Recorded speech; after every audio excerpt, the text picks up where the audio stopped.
warahmatullahi wabarakatuh. Di sini kami akan mempresentasikan tentang konselor sebagai pribadi, ciri-ciri konselor efektif berbasis properti, dan konselor berempati.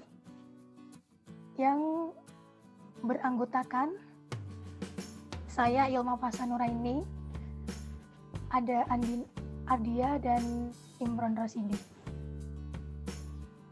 Saya Ilma Fasa Nuraini di sini sebagai moderator akan memandu jalannya acara pada kesempatan hari ini. Baik, untuk pemateri pertama akan disampaikan oleh Mbak Andin. Untuk Mbak Andin, waktu dipersilahkan. Baik, terima kasih Mbak Ilma atas waktunya. Bismillahirrahmanirrahim. Di sini saya akan mempresentasikan atau menjelaskan materi mengenai konselor sebagai pribadi. Next.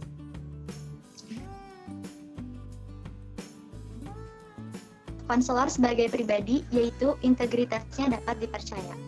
Next.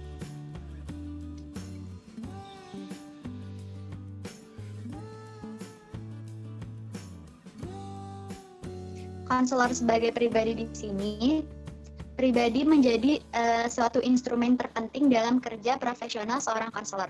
Dan sikap profesional ini berupa sikap empati, rasa hormat, penghargaan, kehangatan, kejujuran, dan mampu menjamin kerahasiaan.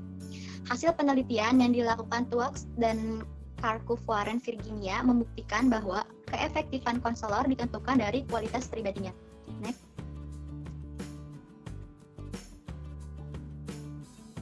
Rogers mengatakan bahwa kepribadian konselor lebih daripada teknik konseling itu sendiri, dan ada 3 isu sentral yang mendiskusikan tentang kualitas pribadi konselor, yaitu yang pertama ada pengetahuan, yang kedua ada keterampilan, dan yang ketiga ada kepribadian. Next.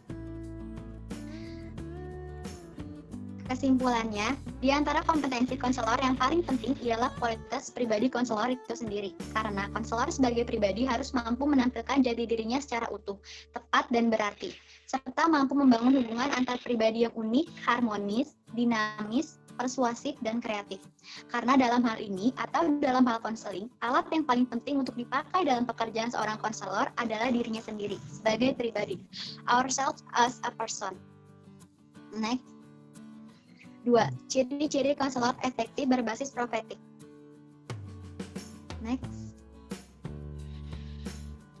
Profetik atau disebut profetik adalah kenabian, sufistik, pengambilan pengetahuan dari sikap atau diri nabi. Maka di bawah ini kami memaparkan ciri konselor berbasis profetik. Yang pertama, jika konselor dapat memberikan pengertian pada konseli saat proses konseling.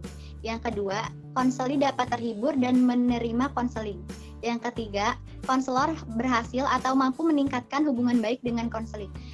4. Jika konselor dapat merubah atau memberikan pemahaman kepada konseling. Dan yang terakhir, proses konseling berhasil diterima oleh klien atau masyarakat. Next. Dalam memikirkan atau konselor terapi, ada kualitas pribadi dan karakteristik yang dianggap penting.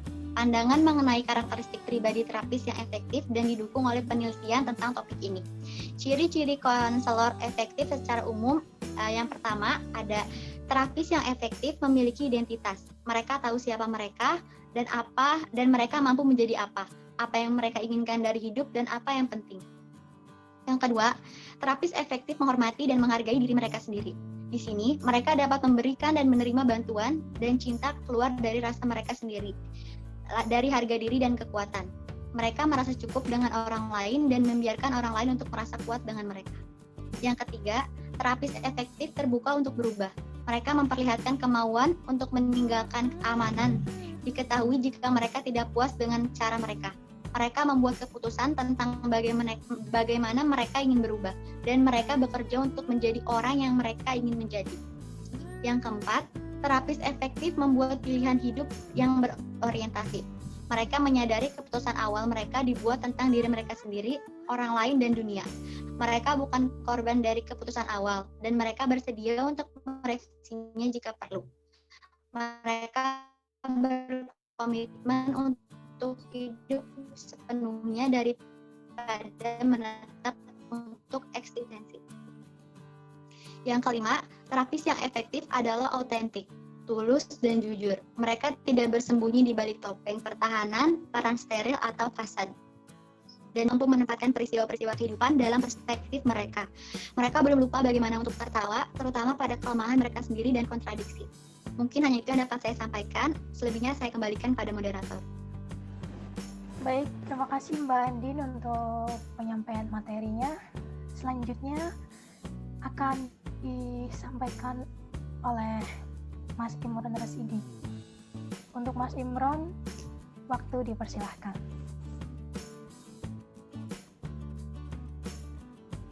Baik, terima kasih Mbak Inma atas waktu dan kesempatannya.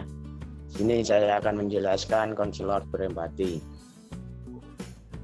Empati dalam konseling merupakan hal yang sangat penting karena mengingat proses konseling merupakan sebuah bantuan melalui interaksi. Pada proses konseling, konselor dapat menempatkan diri dan memahami apa yang dirasakan dan dialami oleh konseling, dan tidak memberikan sebuah penilaian terhadap apa yang diyakini konseling, baik itu bersifat positif maupun negatif.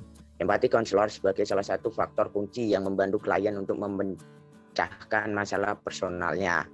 Ketika kita berempati pada orang lain, kita meletakkan diri kita dan melihat dunia dari mata mereka, membayangkan bagaimana bila menjadi mereka, dan berusaha merasakan apa yang mereka rasakan.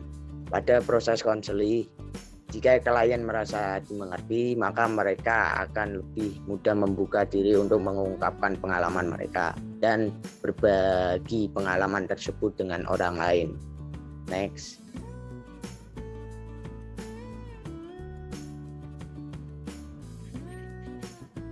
Karena empati merupakan keterampilan yang harus dimiliki oleh seorang konselor yang akan mempengaruhi jalannya proses konseling, yang akan memberikan kenyamanan agar klien bisa terbuka dan percaya kepada konselor.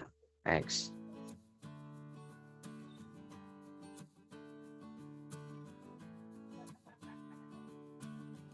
Next.